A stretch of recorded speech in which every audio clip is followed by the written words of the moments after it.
Hello students, class 8 subject हमारा science और chapter 4 read कर रहे हैं।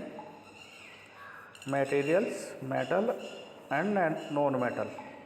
आज हम इसमें रिएक्शन विद वाटर रीड करेंगे। रिएक्शन विद वाटर यानी कि मेटल और नॉन मेटल की रिएक्शन वाटर के साथ कराई जाए तो क्या होगा। Let us see how metals and non-metal react with water।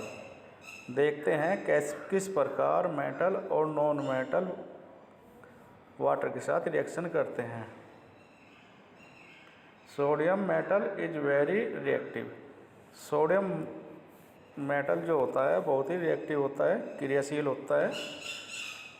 It react vigorously with oxygen and water. यह बहुत तेज़ी से ऑक्सीजन और पानी के साथ क्रिया करता है। A lot of heat is generate in the reaction. इस रिएक्शन में बहुत सारी ऊष्मा निकलती है।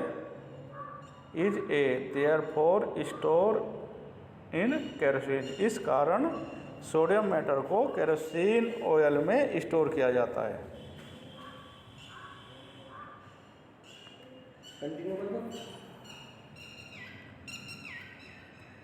You observe that sodium react vigorously with water.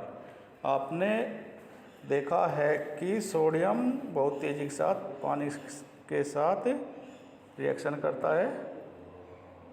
Some other metals do not do so. लेकिन जो दूसरी धातुएं होती हैं वे ऐसा नहीं करती। So for example iron react with water slowly. जो आयरन होता है वह वाटर के साथ बहुत ही स्लोली रिएक्ट करता है।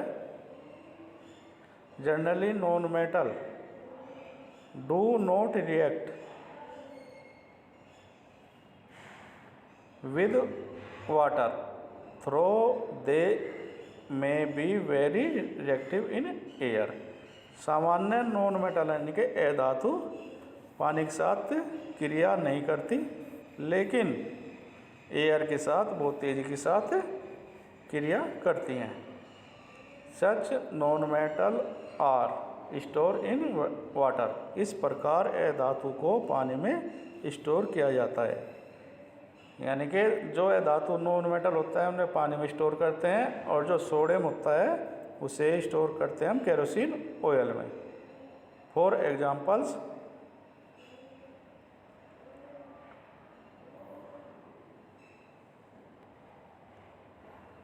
Phosphorus is a very reactive non metal.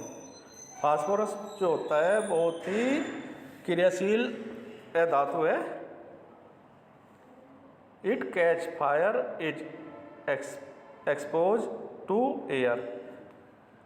Phosphorus को अगर हवा में रखा जाए वो जल्दी से आग पकड़ लेता है।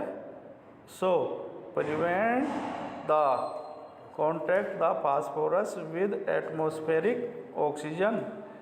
इस प्रकार जो वायुमंडलीय ऑक्सीजन है उसके कांटेक्ट में फास्फोरस को नहीं आने देते, उससे बचाव करते हैं। It is store in water. इसलिए इसे पानी में स्टोर करते हैं। अब सेकंड अगली रिएक्शन है reaction with salt. Reaction with acid यानी कि अम्ल के साथ reaction. Let us see how metal and non metal behave with acid.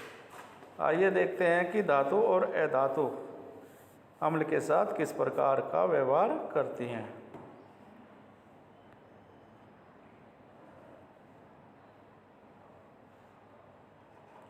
Is there a difference in the way metal and non metal react with acid. क्या अलग अलग तरीके से मेटल यानी कि धातु और नॉन मेटल अधातु एसिड अम्ल के साथ रिएक्शन करती हैं।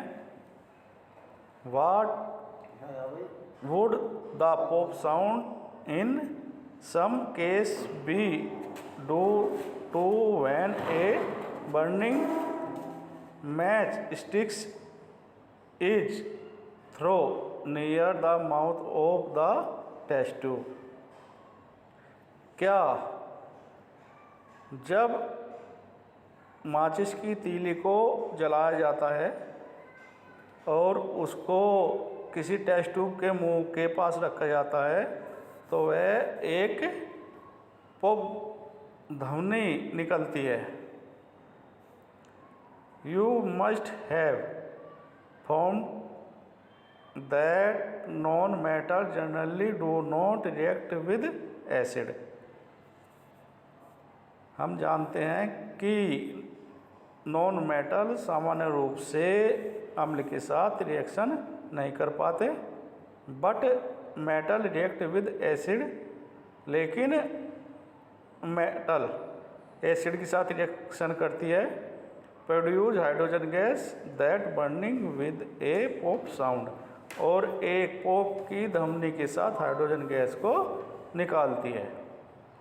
You must have noticed that copper does not react with dilute hydrochloric acid even on heating। क्या आपने नोटिस किया है कि कॉपर डाइल्यूट हाइड्रोक्लोरिक एसिड के साथ हीटिंग करने पर भी रिएक्शन नहीं करता, but it react with sulphuric acid, लेकिन यह सल्फ्यूरिक एसिड के साथ रिएक्शन कर देता है। थैंक्स।